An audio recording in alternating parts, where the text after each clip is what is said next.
કેજરીવાલજી અને પંજાબના મુખ્યમંત્રી ભગવત માનજી સંબોધવાના છે।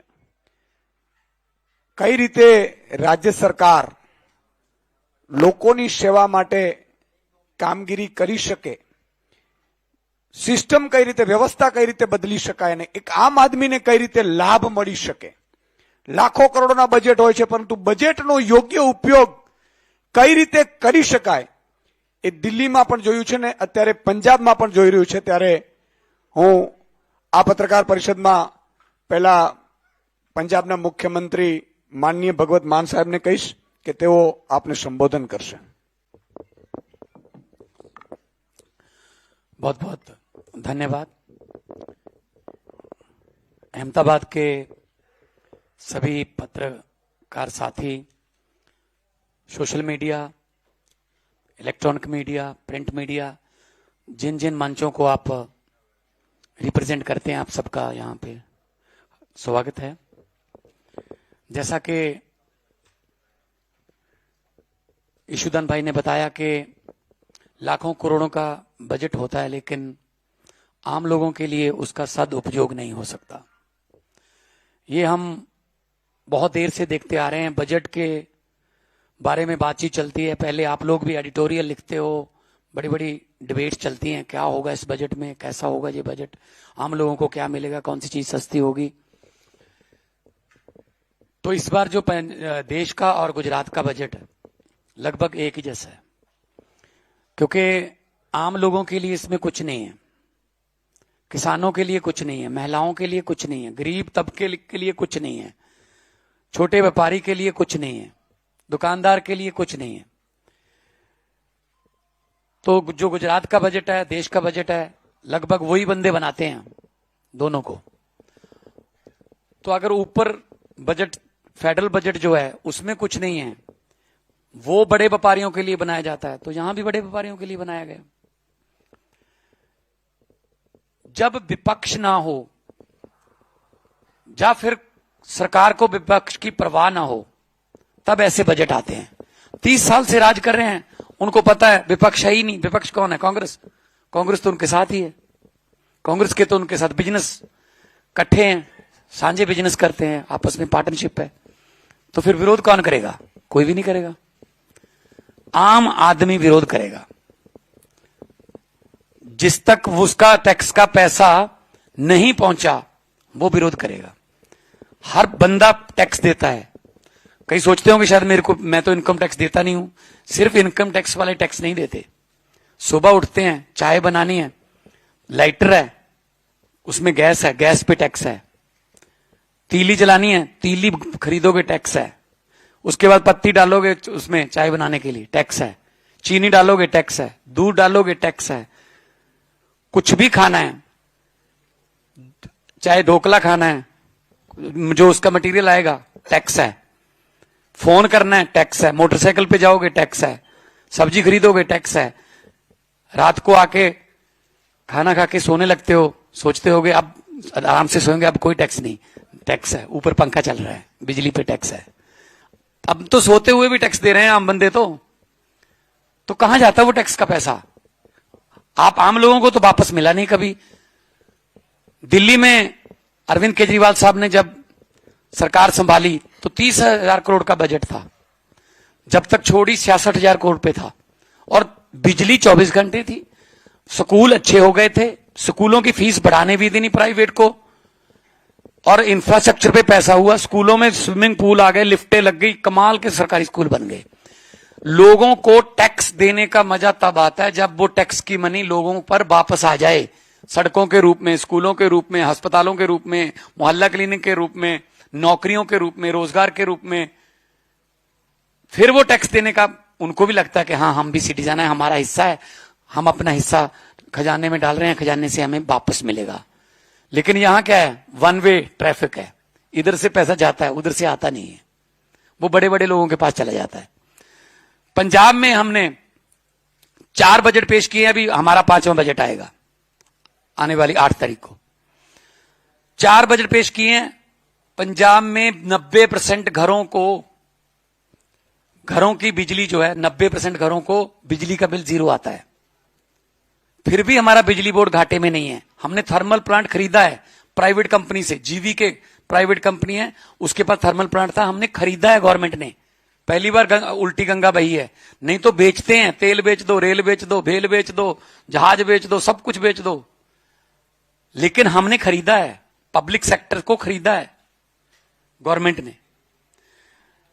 बिजली फ्री, खेतों में बिजली फ्री आती है, बिल्कुल ट्यूबवेल की बिजली बिल्कुल फ्री है पंजाब में, और आती भी दिन में है। यह सबसे बड़ी बात है, नोट कर लेना जी। सबसे ज्यादा लोग इस बात से खुश हैं कि दिन में बिजली आती है। पूरी दुनिया के ऑफिस जो हैं वो 9 से 5 है उसका टाइम, तो किसानों का ऑफिस क्या है? खेत। तो वो 1:30 बजे रात को क्यों जाए भाई? पूरे देश का पेट भी पालना है, और 1:30 बजे ठंड में, गर्मी में वो उसको जाना पड़ेगा। तो हमने दिन में बिजली देते हैं, किसान भी बार ऑफिस की तरह जाता है खेत। फिर आम आदमी क्लिनिक हमने गांव में खोले। हमारा 3 किस्म का लेयर है इलाज का। छोटी मोटी बीमारियां लगभग 80 किस्म के टेस्ट, 42 किस्म की दवाइयों के जो वहां पे मिलते हैं डॉक्टर जो हैं वो।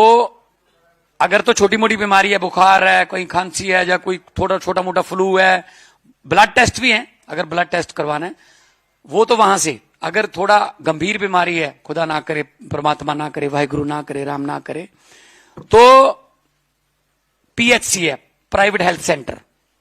उसके बाद डिस्ट्रिक्ट वाले आते हैं। फिर हमने 10 लाख की योजना शुरू की है हर परिवार को। 65 लाख परिवार है पंजाब में, 65 लाख परिवार को हम 10 लाख का एक हेल्थ कार्ड दे रहे हैं।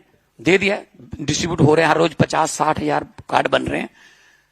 कहीं भी हॉस्पिटलों का, प्राइवेट हॉस्पिटलों का हमने पैनल जारी कर दिया। लगभग 1000 के आसपास प्राइवेट और सरकारी हॉस्पिटल उसमें शामिल हैं। कहीं पे भी जाके इलाज कराओ, इलाज करा के वापस आ जाओ, सारा पैसा पंजाब सरकार देगी।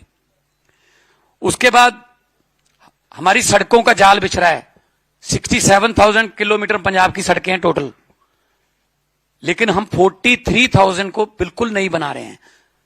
हालांकि हमारा आरडीएफ का पैसा, रूरल डेवलपमेंट फंड का पैसा सेंटर ने रोक रखा है, हमें दे नहीं रहे, क्योंकि हम नॉन बीजेपी सरकार है ना। नॉन बीजेपी सरकारें जो है उनका सबका रोक रखा है, बंगाल का भी रोक रखा है, तमिलनाडु वाले भी मांग रहे हैं, कर्नाटका, हिमाचल, ये झारखंड। फिर भी हम 43,000 किलोमीटर सड़कें हम नहीं बना रहे हैं, और उसमें ठेकेदार को कहा गया है 5 साल की मेंटेनेंस भी तुम्हारी है। अगर कोई भी उसमें गड्ढा होगा लेकिन आपको ठीक करना पड़ेगा, हम अदरवाइज हम आपका पैसा रोक लेंगे जो बैंक गारंटी है।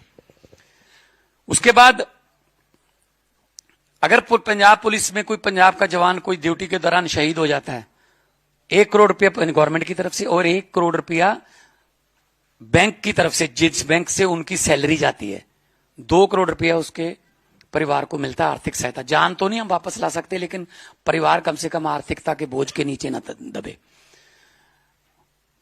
और उसके बाद बात करें तो टोल टैक्स, हमने 19 टोल टैक्स बंद कर दिए पंजाब में। 67 लाख रुपीस पर डे पंजाबियों का बचता है। जो टोल टैक्स ओवर चल गए थे, जुर्माना भी किया उनको कि आपने ओवर कैसे चला लिया इतना, क्योंकि पहले मिले हुए थे। वो दिन मांगते हैं, कभी भी टोल टैक्स वाले आपको एक्सटेंड करवाने के लिए आएंगे, वो साल या महीने नहीं कहेंगे, वो कहेंगे जी हमें 412 दिन दे दो। हमें लगता है 412 दिन है, लेकिन ये 1.25 साल है, तो 412 में से 200 आपके सर, 212 मेरे, ऐसे चलता था पहले। नूरा कुश्ती मिलके खेलते थे। तो हमने वो बंद किए, जनता का पैसा बचा। और आने वाला बजट भी हमारा जनता के लिए, हम कोई टैक्स नहीं लगा रहे। जनता पहले ही टैक्सों के बोझ के तले दबी हुई है। और पढ़ाई की सिस्टम, एजुकेशन की बात करें, स्कूल ऑफ एमिनेंस खोल रखे हमने, लगभग 100 के आसपास हो जाएगा। 117 हमारी विधानसभा, हर विधानसभा में 1 हो जाएगा। हमारे सरकारी स्कूलों के बच्चे नीट, हमारे सरकारी स्कूलों के बच्चे JEE Main, JEE entrance test clear कर रहे हैं। हम अपने टीचरों को, अपने हेडमास्टरों को, अपने प्रिंसिपल्स को सिंगापुर और फिनलैंड की जो कोचिंग यूनिवर्सिटीज हैं वहां पे भेजते हैं बैचेस में। अभी अप्रैल में अगला बैच जाने वाला है, ताकि पढ़ाई के नए नए तरीके सीख के आए। वो पुराना जमाना चला गया, गाइडों पे निशानियां लगाने वाला, रट्टा लगाने वाला। वो आके अपने कुलीग्स को सिखाते हैं और फिर बच्चों, और उसका इतना अच्छा रिजल्ट आ रहा है कि हमारे बच्चे मतलब टॉप पर प्राइवेट स्कूलों से निकाल के माता पिता जो हैं वो सरकारी स्कूलों में भर्ती करवा रहे हैं। ये क्यों है?